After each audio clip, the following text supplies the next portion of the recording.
Então, oficialmente, bom dia, senhoras e senhores. Bom dia! Bom dia, senhoras e senhores. Bom dia! Sejam todos bem-vindos em mais uma manhã de aula teórica. Espero que possamos, nessa data, para a maioria dos senhores é motivo de muita alegria, último dia do curso, trazer o conhecimento de forma clara e objetiva, onde todos os senhores consigam entender, compreender, não só para alcançar o sucesso da segunda etapa, mas para que possam levar para o resto de suas vidas.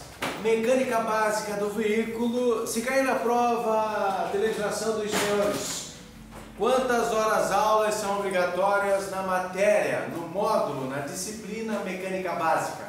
3 horas aulas. 3 horas aulas. Significa então que hoje sairemos mais cedo. E também vamos ter o comes e bebes daqui a pouquinho. Mecânica básica. Pessoal, se cair na prova de legislação dos senhores, verdadeiro ou falso, com veículo com falha mecânica, pode ser revocado em via pública. Isso é verdadeiro ou é falso? É permitido revocar veículo com corda, cabo de aço, cambão? Não, é proibido. Todo condutor que em via pública for percebido, autuado por um agente de trânsito, rebocando um veículo com corda, cabo de aço ou cambão, é uma infração média. 4 pontos na carteira, multa de R$130. Essa multa vai para quem reboca e para quem deixa ser rebocado.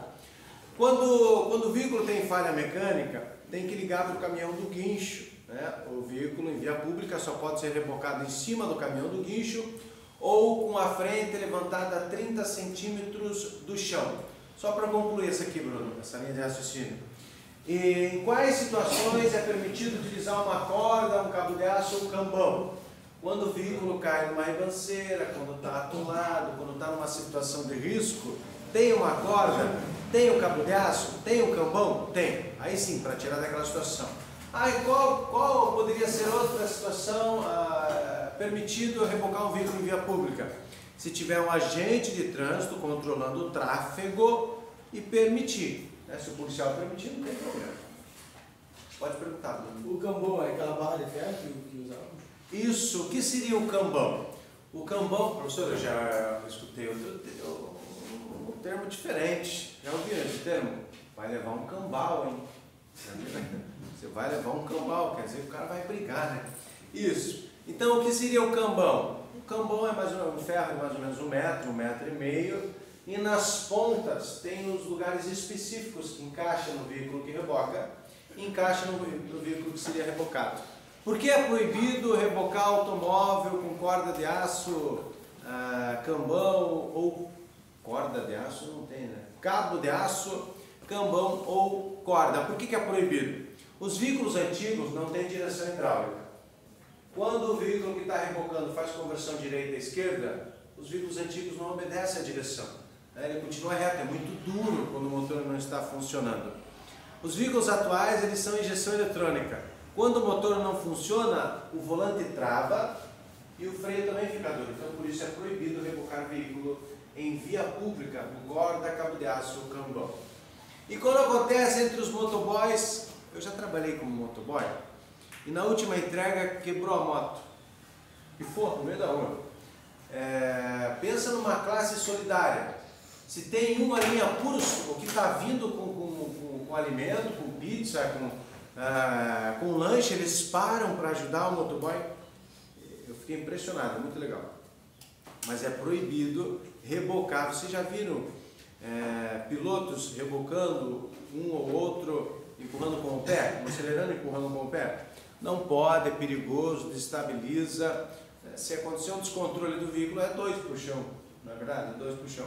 Então é proibido rebocar dessa maneira também motocicleta.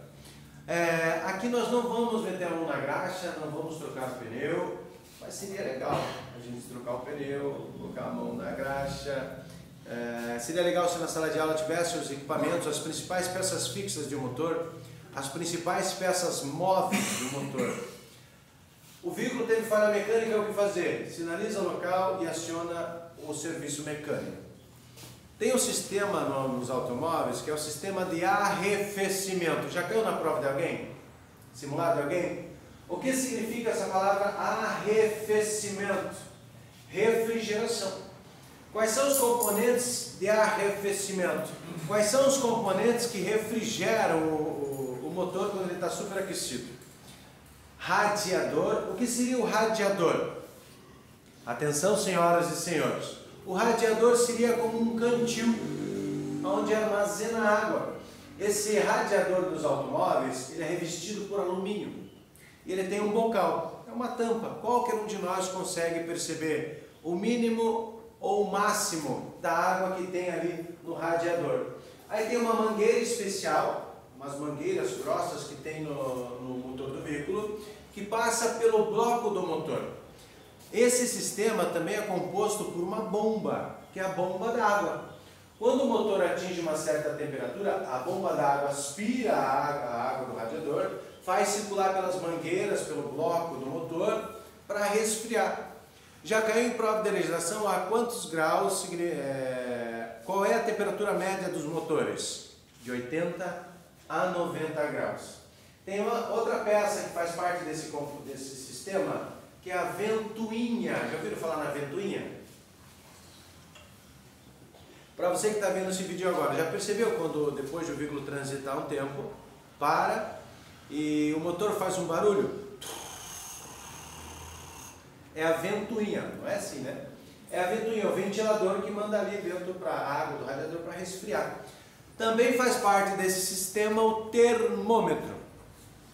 O que pode superaquecer o motor? Falta de água no radiador, as mangueiras especiais mal acopladas ou furadas, esfarelando, o termômetro não funcionando. Imagina só, aí dentro do veículo, no painel de instrumentos, o termômetro não funciona. Como que a gente vai conseguir se está em alta temperatura e baixa temperatura? Então o problema no termômetro também pode superaquecer o motor, porque a gente não consegue perceber a temperatura. Quando o condutor percebe que o motor superaqueceu por falta de água, não é recomendado naquele exato momento, com o motor fervendo, com o bloco do motor muito quente, completar com água. Não é recomendado. Por quê? Se o bloco do motor estiver muito quente, ocasiona o quê? Um choque térmico. Em consequência disso, trinca o motor, quebra o motor. Levando em consideração aquele pouquinho de água que tem dentro do radiador, ele está sob pressão. Quando abre a tampa, ele espirra e podendo ocasionar queimaduras graves. Tem que esperar pelo menos 30 minutos, 40 minutos para completar com água. Tem alguns veículos que essa água ela é especial. É uma água aditivada, água com aditivo, para ajudar ali no sistema de arrefecimento, ajudar a limpar o radiador, as impurezas da água.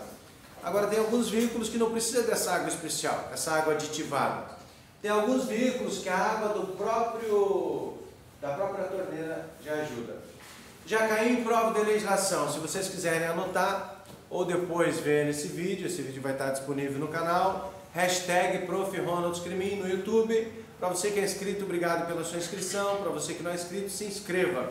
Tem vários vídeos que vai ajudá-los a alcançar o sucesso da segunda etapa do processo de habilitação. Quais são as principais peças fixas do motor? As principais peças fixas do motor é o bloco do motor, cárter, mancais fixos e o cabeçote. O cabeçote é como se fosse a tampa do bloco do motor. Já caiu em prova de legislação, qual é a peça mais pesada dos motores? A peça mais pesada dos motores é o bloco do motor. Na prova de legislação tem uma palavra, tampão. Aí na hora da leitura, qual é a peça mais pesada do motor? Aí está escrito lá, tampão do motor. O tampão do motor é a tampa ali, o capô. Não, então não é esse, o capô é muito mais leve do que o bloco do motor. O bloco do motor é aço, a peça mais pesada dos motores. Já ganhou na prova de legislação quais são as principais peças móveis dos motores. Virabrequim, que é o eixo do motor, volante do motor, as principais peças móveis, pistão ou pistão e biela. Biela, pistão, virabrequim e volante do motor. Quando eu dei entrada no meu processo de habilitação em 2004, eu fiquei sabendo que o veículo tem 2 volantes. Quem sabia que o veículo tem 2 volantes? Antes de eu entrar em processo de habilitação, eu achava que o único volante era aquele que direciona o veículo, para a direita, para a esquerda, na linha reta. Mas no próprio motor tem uma peça redonda, prateada, que faz parte ali do conjunto móvel. Então essa peça se chama volante do motor. O volante do motor ele é acoplado ao virabrequim e o virabrequim é encaixado nos pistões, biela, e faz ali um movimento retilíneo na hora do funcionamento do motor.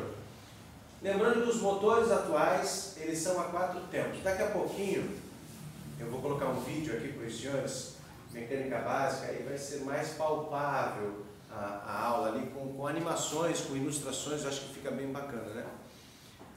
Os motores atuais, eles funcionam a 4 tempos. Já foi perguntado em prova de legislação dos DETRANS e CIDETRANS de todo o Brasil. Como funciona o motor 4 tempos? Admissão, compressão, combustão e escapamento. Então esses são os 4 tempos dos motores. Já caiu em prova de legislação sobre sistema de lubrificação. Pessoal, gostaria de saber se todos os senhores estão entendendo, estão compreendendo, está entendível, tá pessoal?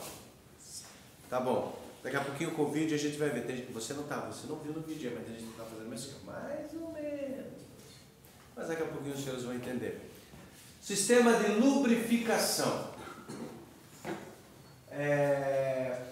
Qual é a função primária do óleo no motor? Para que serve o sistema de lubrificação? Daí teve um aluno que falou, professor, para lubrificar, claro. Mas a função primária do sistema de lubrificação é reduzir o atrito entre as peças em movimento. Nos veículos automotores nós temos o motor, a parte de cima, a parte do meio e a parte de baixo. O óleo lubrificante é para as peças no meio do motor. O cárter, vocês anotaram aí, não sei se alguém anotou, o cárter é a última peça do motor. O cárter fica lá embaixo, a última peça do motor. Já caiu em prova de legislação, onde fica armazenado o óleo lubrificante? No cárter. É no cárter. Como que o proprietário, o motorista, consegue saber sobre o nível do óleo? Como consegue saber sobre o nível do óleo? Através de uma vareta medidora. Nos motores, tem uma vareta que vai até o cárter. Aí o veículo, quando está em movimento, essa vareta ela suja de óleo. Ele movimenta, passa em lombada, em buraco, em desníveis da pista, e essa vareta ela vai sujando. Aí como que a pessoa percebe o nível do óleo? Tira a vareta, né, do cárter, limpa, tem o mínimo, na vareta medidora, tem o mínimo e tem o máximo. Aí tem que limpar a vareta, porque ela está suja, com um paninho que esteja limpo, né, sem poeira nenhuma, sem lama, sem sujeira. Por quê? Vai introduzir novamente no cárter, e se o pano estiver sujo, vai sujar o óleo ali. Aí introduz novamente no cárter, aí vai retirar para saber se está no mínimo ou no máximo. Então é através da vareta medidora que a gente percebe o mínimo ou o máximo. Já caiu em prova de legislação, página 147. Para você que é aluno nosso, lembra dessa aula de mecânica? Para você que é aluno de outra autoescola, lembra da aula de mecânica? Página 147. É o painel aí do veículo? É o painel? Isso. Procurem aí no lado superior direito, esquerdo, direito, esquerdo, esquerdo do painel. No lado superior esquerdo, manômetro. Acharam o manômetro? Parece o quê? Parece a lâmpada do Aladim, não parece? Parece a lâmpada do Aladim? com uma gotinha de óleo no bico. Já caiu em prova de legislação como se chama a luz piloto responsável por mostrar a pressão do óleo. Como se chama a luz piloto no painel de instrumentos responsável para mostrar problema com o sistema de lubrificação? É um manômetro. O manômetro. Parece um bulizinho. Quando as luzes, essas luzes aí do painel, quando o motorista aciona o motor de partida, as luzes do painel elas acendem e elas têm que apagar. Se essa luz aí do óleo continuar acesa, significa que tem problema com o sistema de lubrificação. Falta de óleo, óleo vencido, bomba de óleo estragada, né, não funcionando, tem problema com o sistema de lubrificação. Quando essa luz continuar acesa no painel, o que o condutor tem que fazer? Parar imediatamente. Tem que parar imediatamente. Porque se a luz piloto, o manômetro, continua acesa e o condutor continua com o veículo, as peças do motor, vai chegar um momento que vai atritar uma na outra sem a lubrificação, se for a falta de óleo. Se está acesa ali, é bem provável que passou o tempo da troca de óleo, não tem mais óleo, e se continuar transitando com o veículo, vai danificar o motor. Lembrando que quando danifica o motor, tem que levar para a retífica, e é muito caro, dependendo do veículo, o motor é muito caro para refazer. Já caiu em prova de legislação, qual é a validade do óleo lubrificante? Qual é a validade? Qual é o tempo de validade do óleo lubrificante? 6 meses, 180 dias.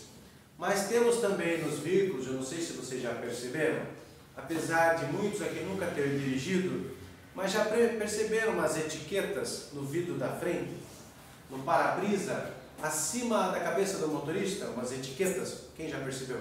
No carro. Isso. Por mais que você não tenha dirigido, você já viu essas etiquetas. A troca do óleo, ela é indicada nessas etiquetas. O óleo ele pode ser trocado pelo tempo de validade ou pela quilometragem. Procurem aí na página 147, no painel, no primeiro relógio da direita, um relógio grande, odômetro. Acharam? Odômetro? Odômetro. Já caiu em prova de legislação, qual é a função do odômetro? Já caiu no simulado de alguém? Não? Não. Qual é a função do odômetro para quem está em casa? Para você que está vendo esse vídeo agora, escutou no início o pessoal dando bom dia, cheia aqui hoje, último dia, daqui a pouquinho teremos comes e bebes, né? Eita! O pessoal que também está em casa fazendo aula através do tablet, notebook, é só felicidade. Último dia do curso. Qual é a função do odômetro no painel de instrumentos? Marcar ou registrar velocidade? Não, professor. Quem marca a velocidade é o quê? Velocímetro. Velocímetro marca. Então se o velocímetro marca a velocidade, significa que o odômetro registra os kms. Velocidade, velocímetro. Registrar. O condutor transitou 10 km, carro 0 km. Aí está lá 10 km, 20 km, 30, 50 mil quilômetros. Fica registrado aonde? No odômetro total. Percebam que aí no odômetro ele tem 6 dígitos em cima, é isso? 00, 00, 00. E 4 dígitos embaixo, dentro do odômetro? 00, 00. O de 6 dígitos é o odômetro total. Ele é inviolável. Quando o veículo sai da fábrica, veículo 0 sai da fábrica e vai para uma concessionária, quando a roda vai girando, o odômetro vai registrando. Isso.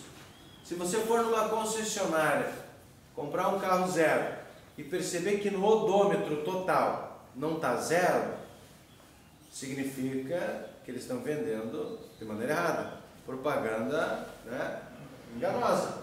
Você vai comprar um carro 0, no odômetro tem que estar como? 0. Mas você acha que o carro chega a zero numa concessionária? Quem acha que chega a zero numa concessionária? Para sair da fábrica até a concessionária. Eu trabalhei numa empresa, não vou falar agora aqui, né? A não ser que ele queira que a gente faça a propaganda da empresa dele no canal, a gente faz lá. Isso. Eu trabalhava como lavador de carros nessa concessionária.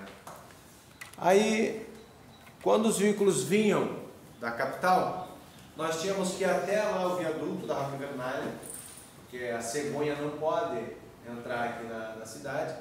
O que é cegonha, professor? Aquele caminhão longo que cabe vários carros, embaixo e em cima.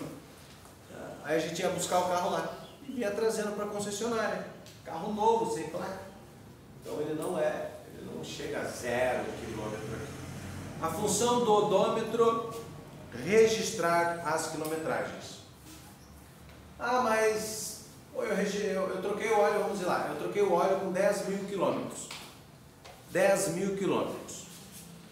Mas sou uma pessoa que viaja muito e o veículo ficou parado lá um mês inteiro na garagem. Um mês inteiro. 2 meses, 3 meses, 4 meses, 5 meses. Aí voltei de viagem, 6 meses, tem que trocar o óleo. Tem que trocar o óleo. Eu não sei se vocês conhecem pessoas que têm carro e moto e trabalham perto, vão a pé. É mais econômico, vai de bicicleta. Hoje, no litoral do Paraná, em Paranaguá, a tarifa é 0 ônibus. Ah, eu vou de ônibus porque é mais econômico, é muito caro ir de carro. Aí a pessoa deixa o veículo parado de segunda a sexta. Segunda, terça, quarta, quinta, sexta. Aí quando chega no sábado, ele vai pegar o veículo para passear. Quando ele aciona o motor de partida, o que aconteceu durante a semana com aquele óleo que estava lubrificando no meio do motor? Foi para onde aquele óleo? Para onde foi o óleo? Pro cárter. Onde fica guardado o óleo, onde fica armazenado, a última peça do motor. Aí quando o condutor aciona o motor de partida, aquelas peças móveis, o virabrequim, o pistão, a biela, né, as peças móveis do motor, elas se atritam por alguns segundos sem óleo nenhum. Sem óleo nenhum. É como se o veículo tivesse percorrido 100 km. Então imagine, nós temos 4 sábados do mês. Se ele faz essa prática todo mês, é como se esse veículo tivesse percorrido 400 km. E a pessoa achando que está economizando. Essas peças, exemplo, faz quanto que essas peças eram para trocar com 30.000 quilômetros, mas ele, através dessa prática, vai ter que reduzir, vai ter que diminuir o tempo para trocar essas peças. Ah, então qual é a dica? O que eu faço? Eu trabalho a semana toda, procuro de bicicleta, é mais econômico. O que eu faço? Todo dia pela manhã cedo, aciono o motor de partida, a bomba de óleo, né, vai impulsionar óleo para o motor, lubrificou, desliga, vai para casa, para o trabalho. Por quanto tempo acionar o motor de partidas pela manhã? 3 segundos, não precisa deixar 1 minuto, não precisa deixar 5 minutos, 3 segundos, acionou o motor de partida, a bomba impulsiona óleo para o motor, lubrifica, vai trabalhar. Fazendo isso segunda, terça, quarta, quinta, sexta, quando chega no sábado as peças estão todas lubrificadas, não vai ter dor de cabeça, não vai ter que trocar com antecedência. Então, no sistema de lubrificação tem o que? Bomba de óleo e também tem filtro de óleo. Para que servem os filtros? Para filtrar, professor. Filtrar o que? As impurezas do óleo. O óleo, né, ele tem uma sujeira. Então tem o filtro para que para o motor não vá óleo sujo e danifique as peças. Danifique o motor. Filtro de óleo tem no sistema de lubrificação. Mas no sistema de arrefecimento, no sistema de refrigeração, eu falei sobre filtro? Não, não tem filtro no sistema de arrefecimento. Já caiu em prova da legislação, verdadeiro ou falso? Que ambos, tanto o sistema de lubrificação como o sistema de arrefecimento tem filtros. Verdadeiro ou falso? Que os dois sistemas têm filtros? Falso. O sistema de arrefecimento, o sistema de refrigeração não tem filtros. Qual é a manutenção periódica dos dois sistemas, diária, todo dia pela manhã. De manhã cedo, olhar ali no piso da garagem, embaixo do carro, se não tem nenhuma marca de óleo, de fluido. Pode ser de repente a água que sai pelo respiro do ar-condicionado. Ou não, pode ser a água do radiador, furado, aberto. Ou pode ser óleo, né, saindo, vazando ali pelo carro. Então, algum problema. Todo dia pela manhã. A manutenção periódica do sistema de lubrificação e sistema de arrefecimento ele é diário, pela manhã, todo dia pela manhã. Com um motor frio, numa superfície plana, reta. Como que eu vou ver o nível de água no radiador? Num declive? Daí vai dar errado. Num aclive? Daí vai dar errado. Como perceber o nível do óleo? Num plano, não pode ser no declive nem no aclive, senão vai dar errado. Lembrando que os pneus, a manutenção periódica dos pneus, uma vez por semana, para dar pressão nos pneus. Aproveitando que eu estou falando do pneu, a quantos milímetros significa que o pneu está careca? Quem lembra? 1,6 milímetros. Os pneus, o que são os sucos dos pneus? Os frisos dos pneus. Os riscos dos pneus são os frisos. Para que servem os frisos dos pneus? Para facilitar a passagem de ar e água. Aqueles riscos dos pneus, eles saem de fábrica, um pneu novo sai de fábrica com 8 milímetros, aquela profundidade. No meio desses frisos tem uma saliência de borracha que se chama TWI. O TWI é um indicador de desgaste dos pneus. Se o friso do pneu sai com 8 milímetros, é para durar o pneu, é para durar em média 2 anos ou 40 mil quilômetros. Aí vai transitando, o veículo o pneu vai gastando. Aí de 8 milímetros vai para 7, de 7 vai para 6, para 5, 4, 3, 2. Quando ele chega no mesmo nível do TWI, significa que está 1,6. Significa que está careca. Já caiu em prova de legislação, quais são os componentes dos pneus? Carcaça de lonas, banda de rodagem e talões. Já caiu em prova de legislação com quantos mil quilômetros deve ser feito o rodízio dos pneus? A cada 10 mil quilômetros. O que seria o rodízio dos pneus? É colocar a roda que está na frente para trás e colocar a roda de trás para frente. Mas esse rodízio ele é feito em forma de X. A cada 10 mil quilômetros deve ser feito o rodízio dos pneus. Colocar os pneus em boas condições, em perfeitas condições, que está rodando, na parte que traciona o veículo, a roda que traciona o veículo. Quais são os tipos de tração que temos nos veículos? Qual, pessoal? Qual é o tipo de tração que tem nos veículos? Dianteira e traseira.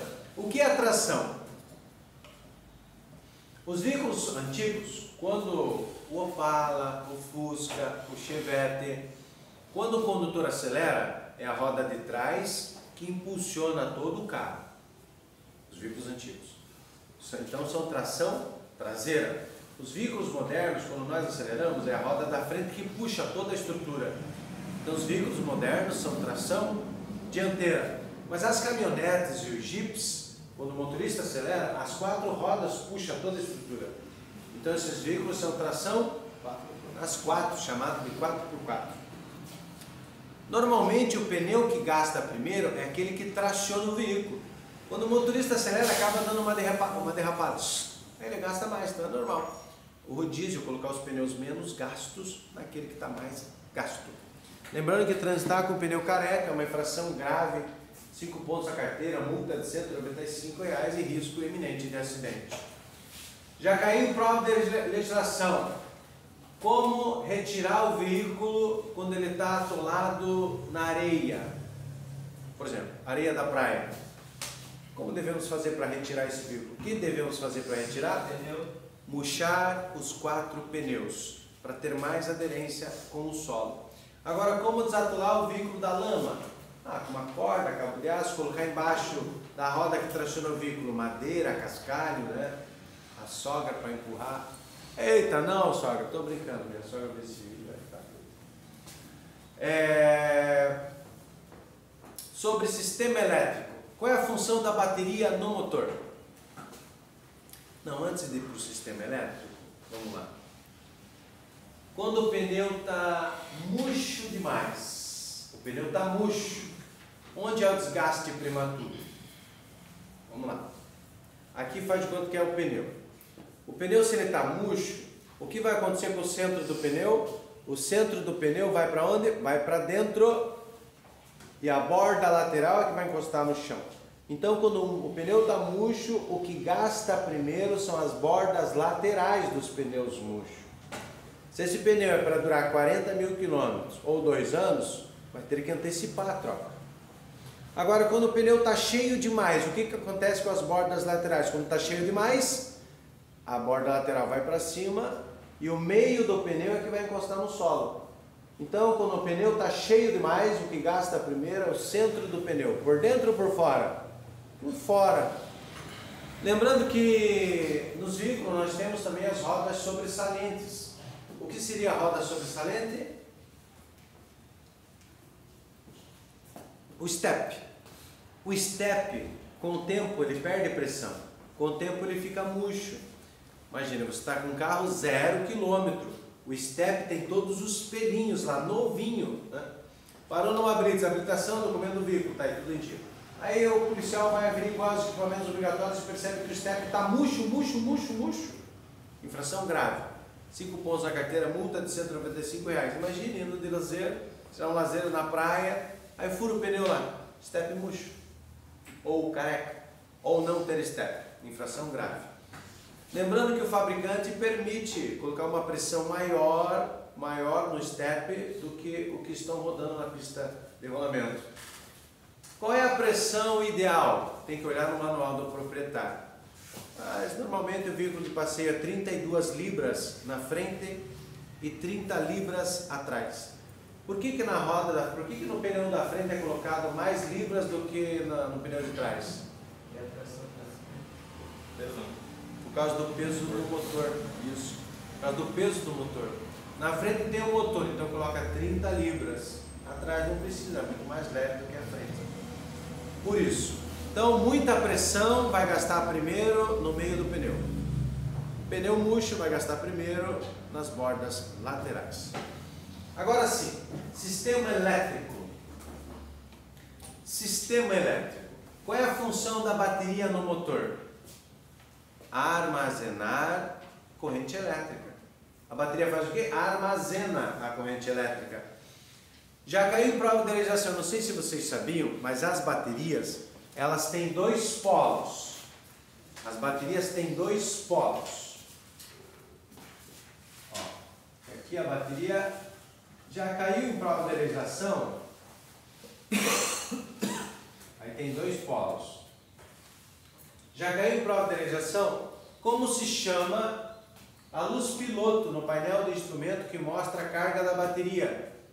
Aí na página 147, acredito eu que no lado superior direito da página 147, tem aí ó, o desenho da bateria com sinalzinho de menos. Aqui é menos, pessoal? Isso. Menos e o sinalzinho de mais. Ó, menos e mais. Negativo e positivo.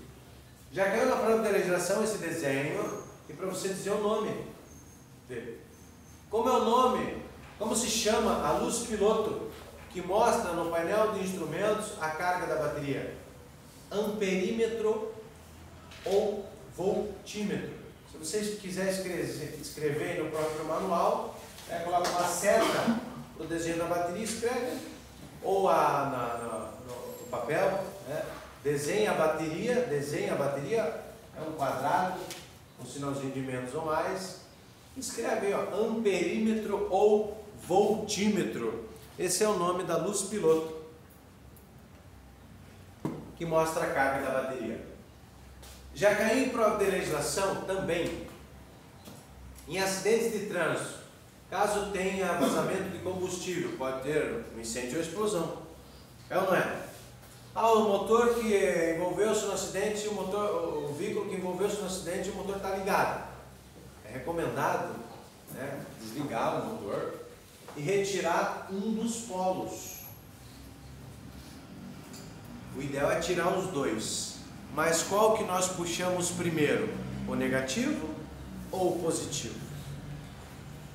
A pessoa desavisada está vazando combustível, risco de incêndio e explosão. Se os polos estão conectados na bateria, pode ter uma faísca e acontecer o pior. As pessoas que não têm esse entendimento, retiram o polo do positivo. Aí o que acontece? Esse cabo, quando retirado do positivo, se escapar da mão, não é da mãe, escapar da mãe é boa. Se escapar da mão e encostar nas partes metálicas do veículo, ele faz o aterramento e dá um choque, né? Dá uma explosão, piora a situação. Então, caso aconteça, você se depare com um acidente de trânsito, vazando combustível, os veículos ali vazando combustível, é recomendado retirar o polo negativo. Tira o polo negativo. Caso ele escape da mão, encoste nas partes metálicas do veículo, não tem problema, não acontece nada. Já caiu em prova de legislação do Ciretrans e Detrans de todo o Brasil. Atenção! Como se chama o fluido que as baterias antigas precisam para funcionar? As baterias antigas, elas têm algumas placas. E como é o nome do fluido que elas precisam para funcionar? Para você que está vendo esse vídeo agora, lembra? Água destilada. As baterias antigas, para funcionar, precisam desse fluido especial que se chama água destilada. As baterias atuais não precisam desse fluido. As baterias atuais, elas são seladas. Quando uma bateria para de funcionar e o dono do veículo leva a uma empresa, né, de bateria, ele dando a velha, na hora de pegar a nova, ele tem um desconto. Lembrando que a bateria ele tem alguns produtos químicos e não pode ser descartado em qualquer lugar, porque polui o meio ambiente. O solo, o subsolo, né? Em consequência disso, os lençóis freáticos, aí rios. Então, o ideal é descartar ali um posto de reciclagem mais próxima ou na hora de trocar a bateria. Você faz a troca lá, ganha um desconto, dependendo da empresa te dá esse desconto aí. Continuando com o sistema elétrico. Já caiu em prova de legislação, como se chama a peça responsável por recarregar a bateria? Como se chama a peça responsável por recarregar a bateria, sempre que necessário? O nome dela é dínamo do alternador, ou só alternador. O alternador, se eu não me engano, está na figura do lado, na página 147, 138. O alternador é uma peça que só funciona quando o motor está ligado. Com o motor ligado. Se o motor estiver desligado, esse recarregador não funciona. Aí o motorista ou o proprietário do veículo foi ligar o som do carro e não funcionou. Ele foi tentar levantar o vidro elétrico e não funcionou. Foi tentar acionar a luz indicadora de direção, pisca, não funcionou. O sistema elétrico não está funcionando. Pode ser a bateria. O que descarrega a bateria? Deixar o motor desligado com acessórios elétricos ligados. Som, pisca-alerta, farol, limpador de para-brisa. O sistema elétrico ligado com o motor desligado, isso descarrega a bateria. Aí tentou acionar o sistema elétrico, não funcionou. Tem que retirar a bateria, tirar os polos, desencaixar ali os polos e levar numa oficina mecânica. Aí vai ficar recarregando lá pelo menos umas 3 horas, 4 horas. Aí coloca novamente no carro, coloca os polos certinho. Ou em seguida já descarregou de novo. Pode ser problema no alternador. Pode ser que o problema tenha acontecido no dínamo do alternador. Guarda municipal ou polícia militar? Guarda municipal. Você que está vendo esse vídeo dos guardas municipais de manhã cedo correndo aí, eita. Então, dínamo do alternador. De repente o problema é no alternador e não na bateria. Alguma pergunta, pessoal? Sim? Então eu vou dar um giro aqui com a câmera do celular, pegando o pessoal na sala de aula. Dá um joinha aí. Dá um joinha aí, dá um joinha aí. Vamos começar aqui, ó, pelo canto.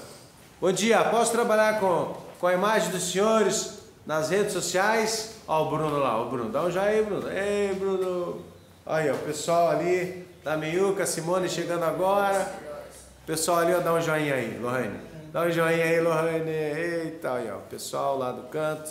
Lá, ó, temos nosso amigo, o motoboy, veloz e furioso. Continuando aqui.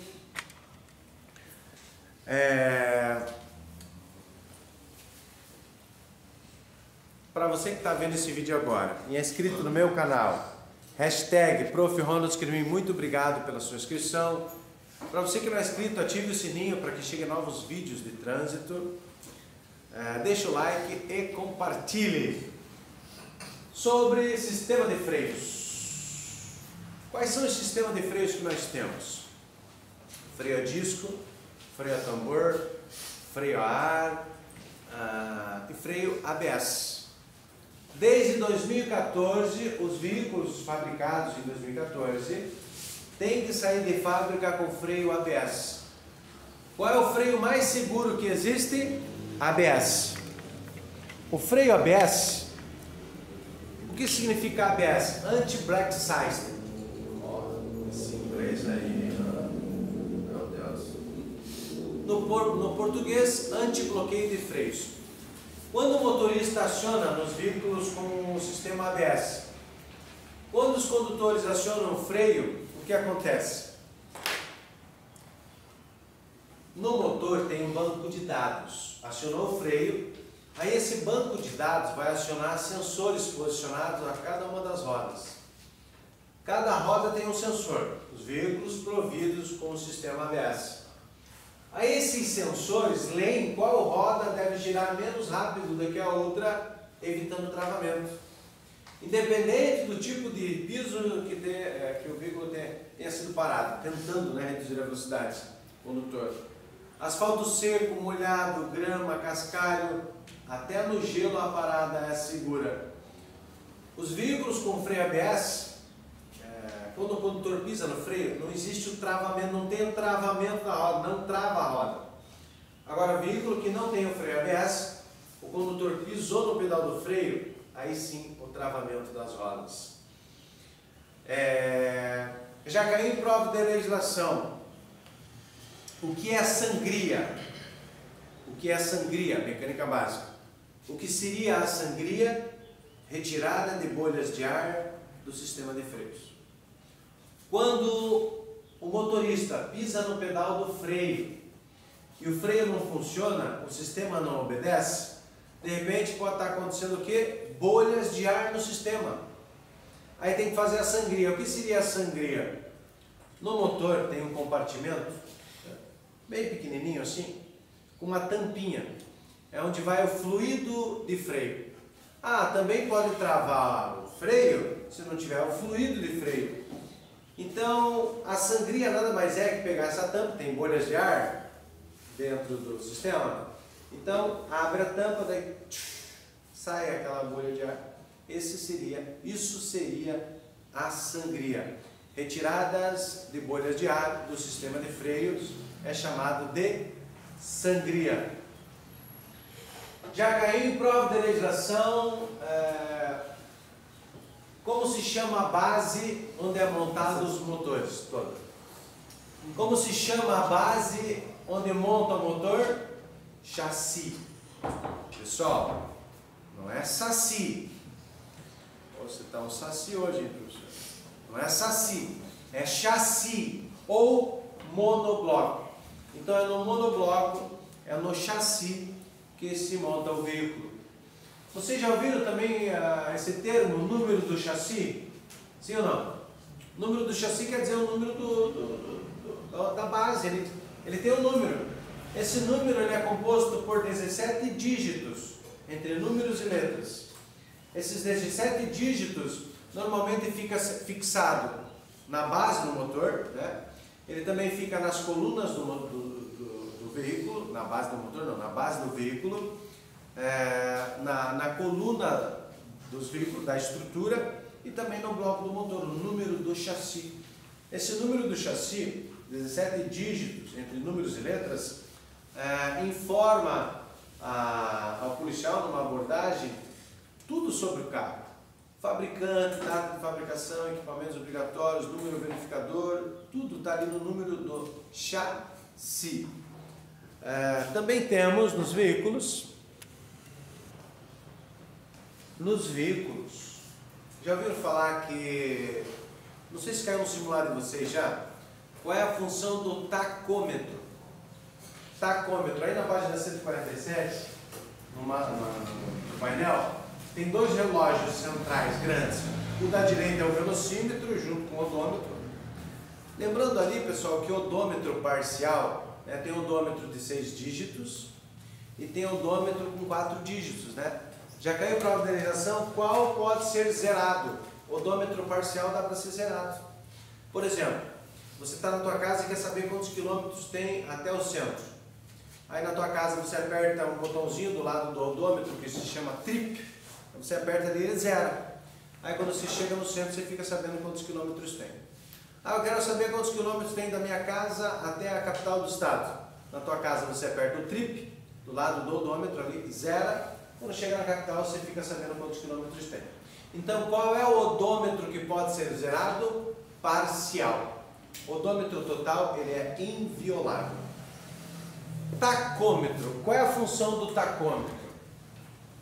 Nos painéis, painel do veículo, dois relógios centrais. O da esquerda, depende do veículo, né? O da esquerda aí no manual, ele é o tacômetro.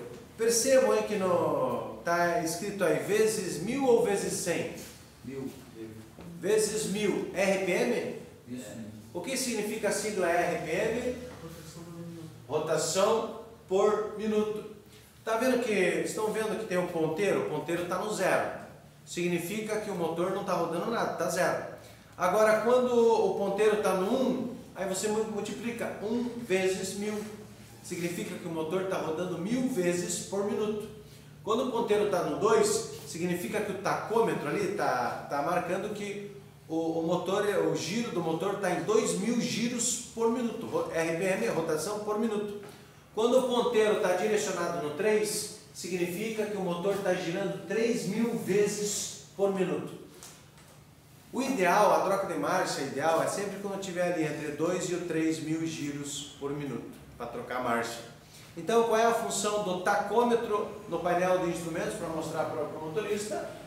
A rotação do motor por minuto. Quantas vezes o motor gira por minuto? 1 vezes 1000, 1000 giros por minuto.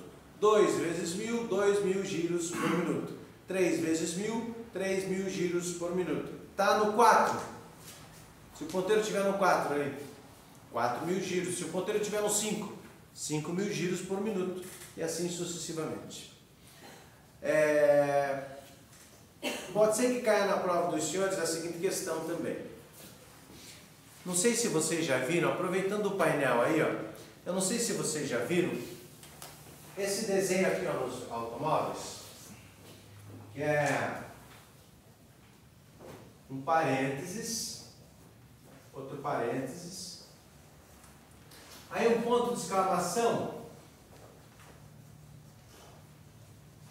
Eu acho que está no lado superior direito da página aí, do painel. Acharam aí esse desenho? Já foi perguntado o desenho, no dia da prova, o desenho na prova, esse desenho aqui, ó. E perguntando o nome desse desenho, dessa ilustração. Qual é o nome dele? Aqui não tem. O nome, é o freio de estacionamento. É o freio de estacionamento. Freio de mão. Popular freio de mão. Já caiu em prova de legislação onde o freio de mão atua. Qual roda o freio de mão trava? Só as rodas traseiras. O freio de mão O freio de estacionamento só trava as rodas de trás.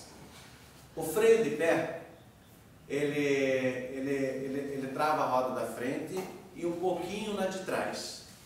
Mas o de mão só trava a roda traseira. Então, freio de estacionamento é esse desenho ali. Já caiu em prova de legislação sobre a suspensão dos veículos. Suspensão está na página 145. Quais são os componentes da suspensão? Os principais componentes: molas, amortecedores e braços da suspensão. Essas são as principais peças do sistema de suspensão. Qual é a função das molas nos veículos, no sistema de suspensão? Qual é a função das molas? Absorver as ondulações e os impactos da pista. Isso. Agora, qual é a função do amortecedor? Limitar o esforço das molas. As molas é uma espiral em ferro. Dificilmente as molas precisam de manutenção, a não ser quando trincam ou quebram por causa de um impacto muito forte. Agora, o que precisa ser substituído, o que precisa de manutenção é o amortecedor, a cada 25 mil, a cada 30 mil quilômetros. Então, dentro das molas tem o amortecedor.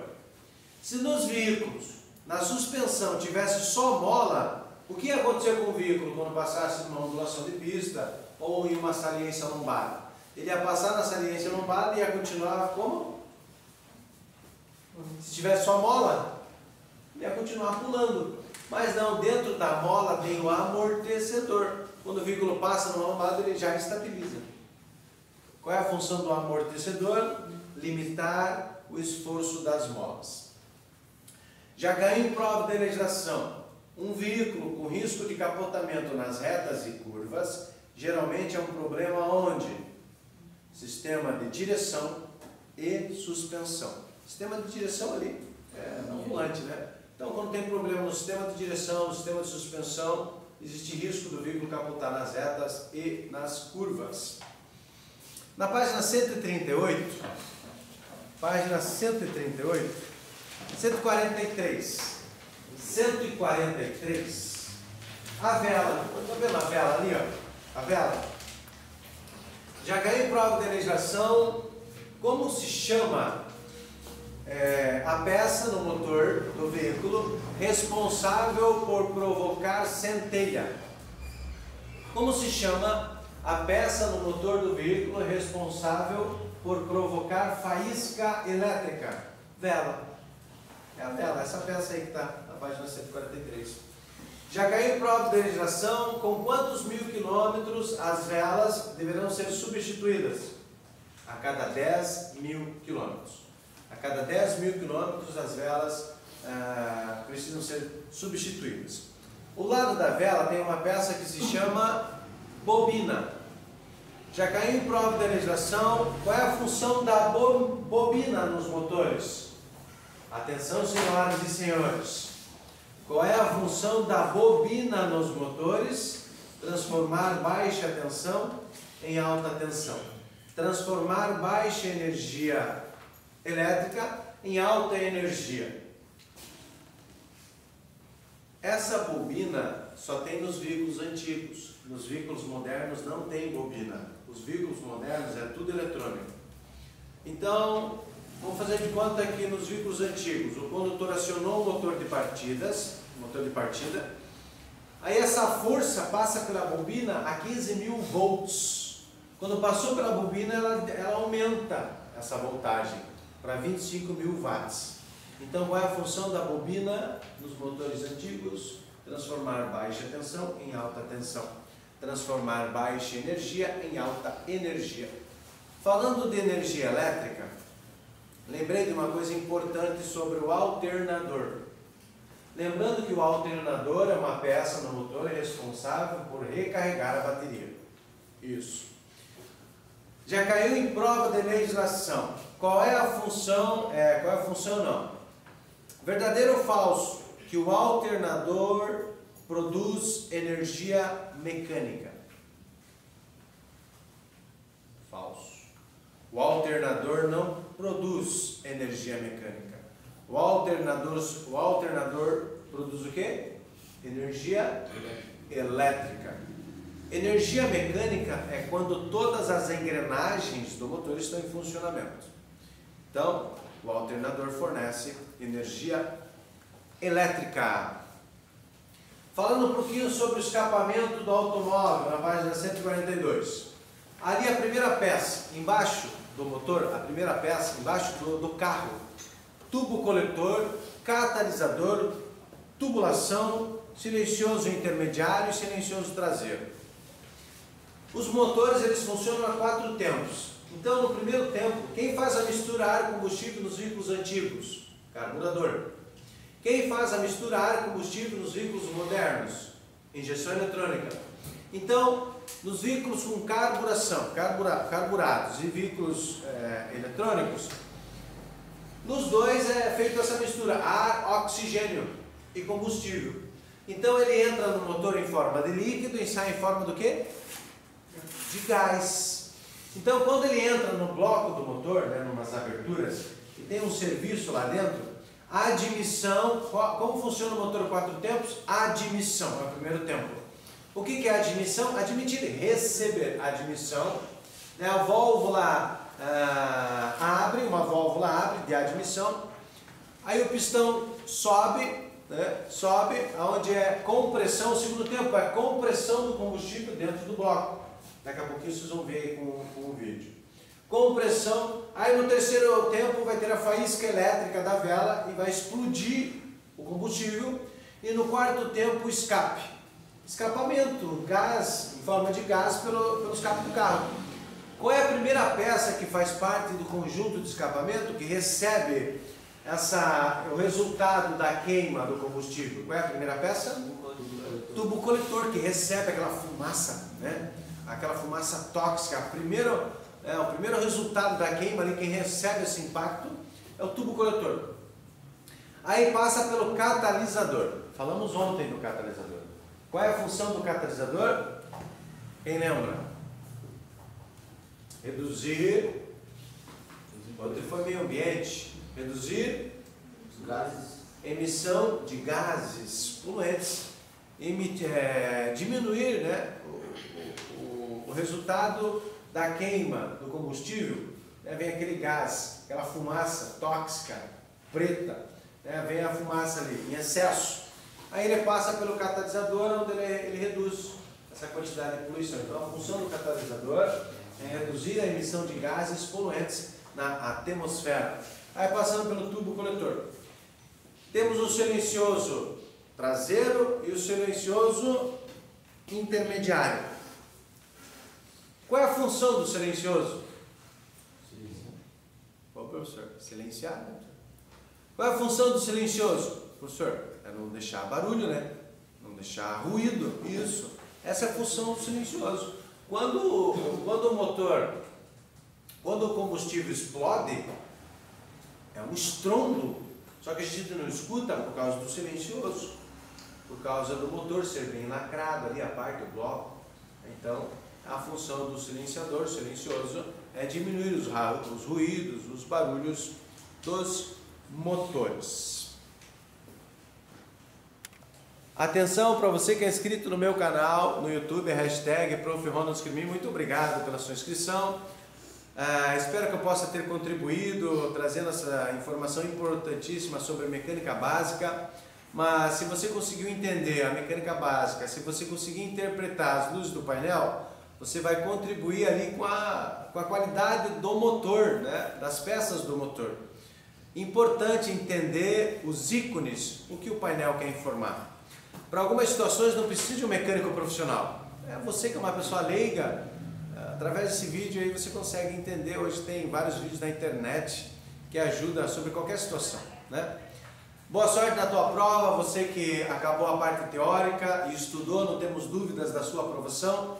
Estamos aqui no litoral do Paraná e Paranaguá, último dia do curso, Mecânica Básica, 3 horas aulas. Para todos os senhores agora, 1, 2, 3. Depara na guarda! Pronto!